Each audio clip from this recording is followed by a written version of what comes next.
Devolution's success is a success story. It's a testimony to what we can achieve as a nation when we decide to pursue big dreams, no matter how daunting the obstacles may seem.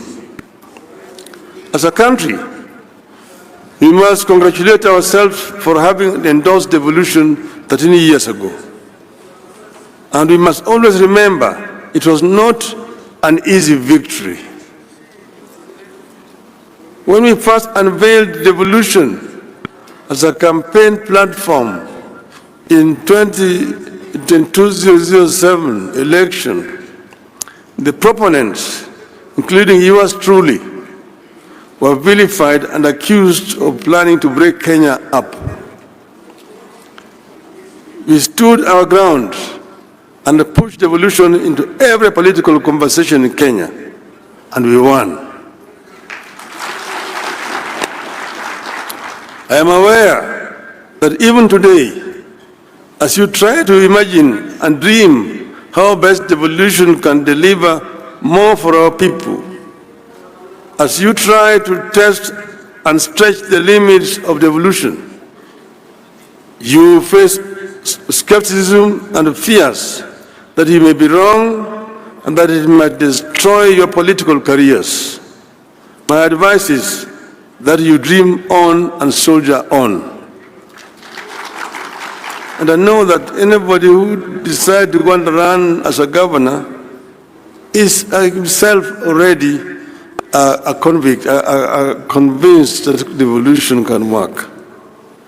And I encourage you to remember the words of President Franklin Roosevelt. I quote, "The only limit to our realization of tomorrow will be our doubts of today. Let us move forward with a strong and active faith," unquote. Devolution continues to have doubters, but devolution can no longer be a loser without the nation losing. Excellencies, at this forum, I have the warm feeling of a person among friends who think alike and have the same goals and aspirations. As far as devolution goes, my aspirations and those of the governors are aligned. We may have differed here and there about the management of our affairs at both the national and county levels. But when it comes to devolution, I believe our differences are only as to the method of attaining a goal.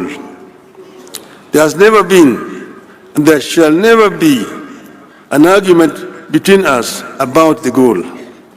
We all appreciate devolution. We all want devolution.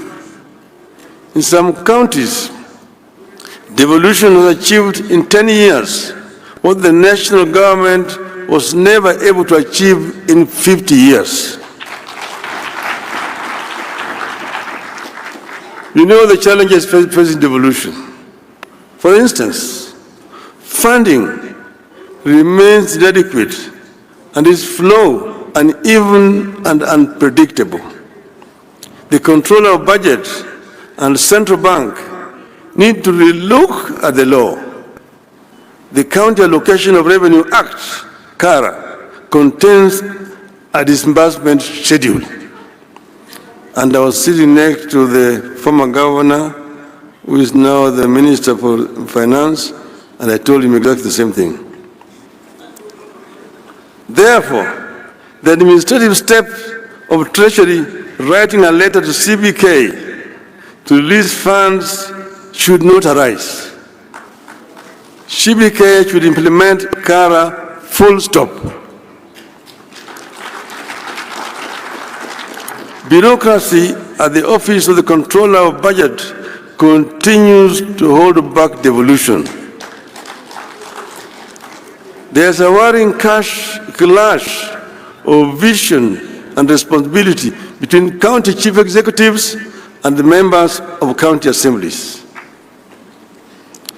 As the first port of call across the villages, MCAs have real concerns like remuneration and facilitation that ought to be addressed. that ought to be addressed in the interest of harmonious working relationship with the county dream bearers who are the governors. And you see the Nyani aoni kundule.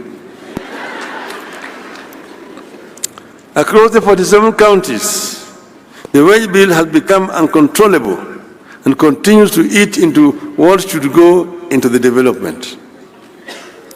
Even more worrying is the continuing duplication of functions. More money continues to be spent at Afya House, Kilim House, and Maji House in Nairobi for the roles that are devolved. Nyani aone kunduli. In the Finance Act 2023,